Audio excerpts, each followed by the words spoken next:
이번 영상에서는 주식만 투자하는 게 좋은지 아니면 채권도 섞어서 투자하는 게 좋은지를 과거 데이터를 통해 알아보려고 합니다. 아시다시피 주식을 산다는 것은 회사의 지분을 취득하는 것이고요. 채권을 산다는 것은 정부나 회사가 발행한 차용증을 취득하는 것입니다. 투자자 입장에서 보면 주식은 시세 차익에 따른 자본소득과 일정 부분의 배당을 기대할 수 있고, 채권은 주로 이율에 따른 이자 소득을 기대할 수 있습니다. 채권도 물론 만기 전에 거래 시 시세 차익에 따른 자본소득을 얻는 수익성이 있습니다. 주식과 채권의 공통점은 부동산과 달리 현금화할 수 있는 유동성이 크다는 것입니다. 인베스토페디아의 6 Common Portfolio Strategy, 그러니까 포트폴리오 전략 6가지를 정리한 자료가 있어 가져와 봤습니다. 여기서 1번과 2번만 보면 1번이 다이버서피케이션, 분산이고요. 2번이 Non-Correlating Asset, 즉 서로 상관관계가 없는 자산입니다. 1번과 2번을 합해서 말해보면 서로 상관관계가 없는 자산으로 분산하라. 이것이 좋은 포트폴리오를 구축하는 전략이다라고 볼 수 있겠습니다. 왜 이런 말이 나오는지 차트로 확인해 보겠습니다. 보시는 차트의 보라색 선은 S&P 500, 주황색 선은 T본드라 불리는 미국 재무성 증권입니다. 2000년부터 2020년까지 근 20년의 성과를 보면 주식인 S&P 500과 채권인 T본드 모두 우상향하는 것을 확인할 수 있습니다. 수익률은 조금 차이가 있습니다.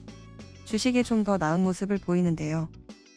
지난 20년 동안 주식 수익률은 394%, 채권 수익률은 275%를 기록했습니다. 생각보다 채권 수익률도 괜찮네요. 자, 그러면 주식과 채권의 비중에 따른 각종 결과를 보겠습니다. 먼저 연평균 수익률부터 보시겠습니다. 당연히 주식 비중이 높을수록 수익률이 높았는데요. 왼쪽부터 보면 주식이 100%일 때 연평균 수익률은 9.1%, 주식 75%, 채권 25%일 때는 8.4%, 50대 50일 때는 7.6%, 25대 75일 때는 6.5%, 채권만 투자했을 때는 5.3%였습니다. 자, 다시 차트를 보시겠습니다. 둘 다 장기적으로 우상향하는 것은 분명 맞는데요. 자세히 보면 주식과 채권이 종종 음의 상관관계를 보입니다. 예를 들어 2000년대 후반이 그랬고요. 중반에도 2번 정도, 그리고 최근에도 주식과 채권이 서로 반대 방향으로 움직인 적이 있었습니다. 좀 더 자세하게 보기 위해 제가 다른 자료를 가져와서 분석해 봤는데요.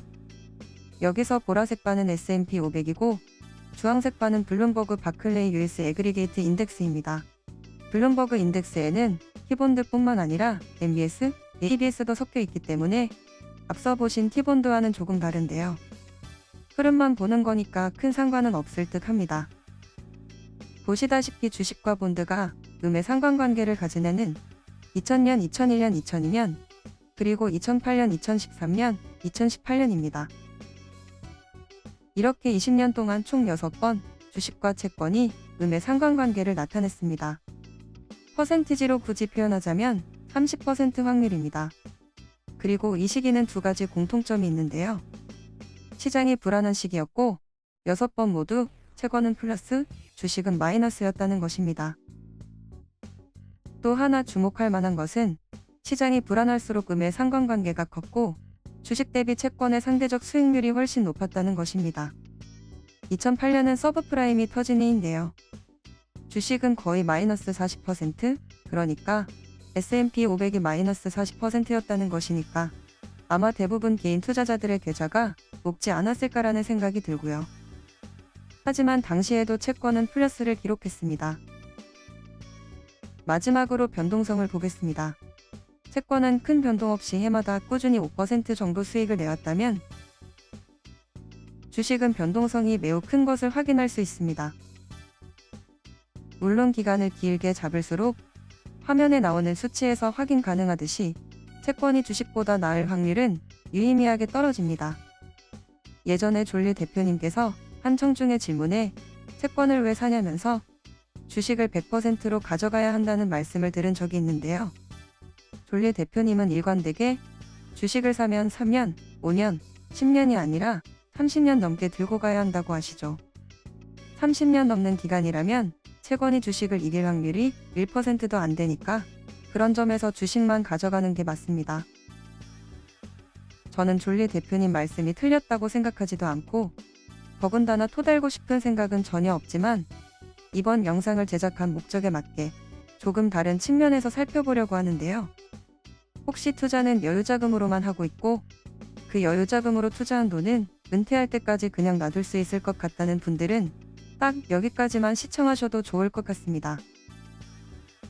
옳고 그름을 떠나서 실제로는 여유자금으로만 투자하지 않는 경우가 많고 여유자금이라고 생각했지만 뜻하지 않게 어떤 일이 생기는 경우에 투자한 것을 회수해야 하는 상황이 생깁니다. 그때 내가 투자한 자산이 원금 손실이 되어 있다면 나아가 그 손실폭이 크다면 참으로 난감한 상황에 처할 수 있는데요. 그 점을 감안한다면 주식 100%가 꼭 좋은 코트라고 볼 수는 없습니다. 표를 보시면 주식 100%일 때 연평균 수익률이 9.1%로 가장 높지만 최악의 해에는 마이너스 37%였습니다.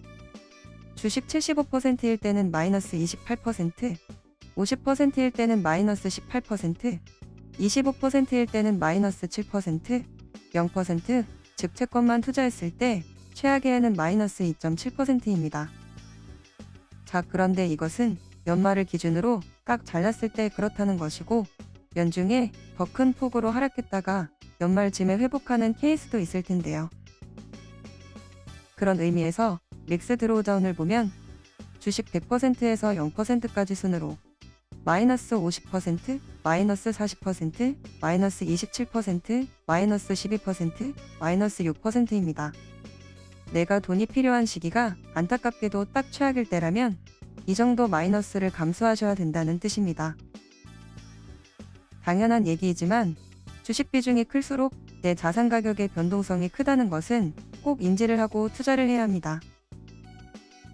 그래서 결론을 맺자면 자신의 리스크 성향에 맞는 기대 수익률에 따라서 주식과 채권의 비중을 관리해야 한다는 것입니다. 이 표로 예를 들어보겠습니다. 나는 연평균 수익률 9.1%를 위해 반토막도 감당할 수 있다라고 하면 주식 100%? 나는 내 정서상 마이너스 20% 이상은 감당하기 어렵다. 그리고 연평균 6, 7% 수익이면 만족한다라고 하면 주식 25%, 채권 75%로 가져가시면 됩니다. 제 사견으로는 투자는 여유자금으로 하는 게 맞는데 그렇다고 할지라도 예외적인 상황이 닥칠 수도 있기 때문에 주식 7채권 3조합이 적당하지 않나라는 생각을 해봅니다. 특히 투자자금이 어느 정도 쌓인 분들은 채권도 포트에 일부 담으셔서 분산을 하는 게 좋다고 봅니다. 참고로 채권 투자는 주식 투자와 달리 패시브 펀드보다 액티브 펀드가 낫다고 알려져 있고요. 그리고 채권 투자만큼은 다른 어떤 운용사보다 채권왕 빌 그로스가 회장으로 있는 핀코사의 운용 실적이 좋습니다. 이번 영상도 도움이 되셨길 바랍니다. 시청해주셔서 감사합니다.